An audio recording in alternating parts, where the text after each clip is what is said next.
नमस्कार, मैं हूं आपके साथ वैशाली। आप देख रहे हैं ब्लेजिंग न्यूज। आइए बढ़ते हैं खबरों की ओर। बड़ी खबर इस वक्त की। भोपाल क्राइम ब्रांच की बड़ी कार्यवाही। 127 पेटी कोरेक्स सिरप, कीमत लगभग 25,90,000 आरोपी सहित पकड़ी। आरोपी को क्राइम ब्रांच ने थाना शाहजहानाबाद से दबोच लिया है। घर से बेचता था महंगे दामों में आरोपी कोरेक्स। पुराने भोपाल में चल रहा है अवैध मादक पदार्थों का व्यापार।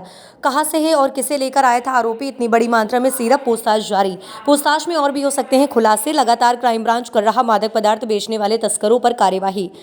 विगत दिनों पहले बड़ी मात्रा में तस्करों से पकड़ी थी करोड़ों रुपए की कीमती चरस। अब पकड़ी नशे में उपयोग हो रही कोरेक्स। इनका ग्रोथ था कि अलग-अलग जिलों में काम करते हैं और भी जिले हो सकते हैं। दरअसल जो ये आपका कफ सिरप है, इसका सप्लाई मैहर, कटनी और इस तरह के क्षेत्रों में ज़्यादा है।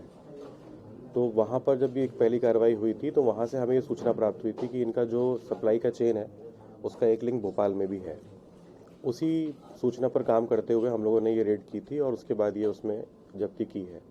इसमें जो इसके बैकवर्ड लिंकेजेस हैं, हम लोग उस पर भी अभी काम कर रहे हैं कि ये पीछे कहाँ से मैन्युफैक्चर होके और फिर किस किस रूट से मध्य प्रदेश में आ रहा है, उस पर भी सूचना प्राप्त की जा रही है। भोपाल में अभी इसके अलावा फिलहाल जो ये व्यक्ति इसको पकड़ा है उससे अभी और बरामदगी नहीं हुई है, लेकिन उससे पूछताछ जारी है और उसकी जो पीआर ली गई है उसमें और भी इंफॉर्मेशन निकल के आएंगे। और साथी तो होंगे सर इसके, क्योंकि इतने सारा इसके पास से बरामदगी हुई है, साथ में कंपनी एक साथ इतना कैसे दे सकती है? इसकी चेन के बारे में कुछ पता चला? दरअसल ये जो कोडीन युक्त कफ सिरप है, इसको लेके जो लॉज हैं वो बहुत क्लियर नहीं है।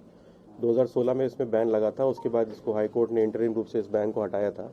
तो कुछ कुछ स्टेट्स में इस पर बैन है, कुछ कुछ स्टेट्स में बैन नहीं है। मध्य प्रदेश में इसके ऊपर बैन लगाया गया है, जिसके ऊपर हाई कोर्ट में केस चल रहा है और तमाम तरह के और भी लिटिगेशंस इस मामले में चल रहे हैं। कोडीन वाले जो कफ सिरप हैं उनको इसलिए बैन किया गया था क्योंकि वो गट में जाके मॉर्फिन का रूप ले लेते हैं और फिर वो ऑलमोस्ट एक मॉर्फिन की तरह ही काम करते हैं, जो कि एक कंट्रोल सब्सटेंस है। इस संबंध में जो व्यक्ति है, इससे पूछताछ की गई है तो उसने अभी अपने किसी की साथी का नाम नहीं बताया है। दरअसल उसका मेडिकल स्टोर का काम है, तो वो दवाइयाँ खरीदने बेचने काम करता रहता है और दवाइयों को खरीदने बेचने के लिए जो इनके ट्रांसपोर्ट के सिस्टम है वो और बाकी जो भी लॉजिस्टिक्स के सिस्टम है उनका वो प्रयोग करता था। अभी किसी और साथी का नाम सामने नहीं आया है। जो इसके बैकवर्ड लिंकेजेस हैं, जिसमें ग्वालियर का एक लिंक सामने आ रहा है जहाँ से ये चीज़ सप्लाई होके आई है, पर ज़रूरी नहीं है कि वहाँ पे वो उसका भंडारण किया गया हो सकता है वो केवल ही लॉजिस्टिक के सप्लाई वाला एंगल हो। तो पुलिस अभी उस पर काम कर रही है और होपफुली आगे उसमें और भी कुछ जो है तथ्य सामने निकल कर आएंगे। फिलहाल के लिए इस खबर में इतना ही। आप बने रहे ब्लेजिंग न्यूज के साथ। नमस्कार।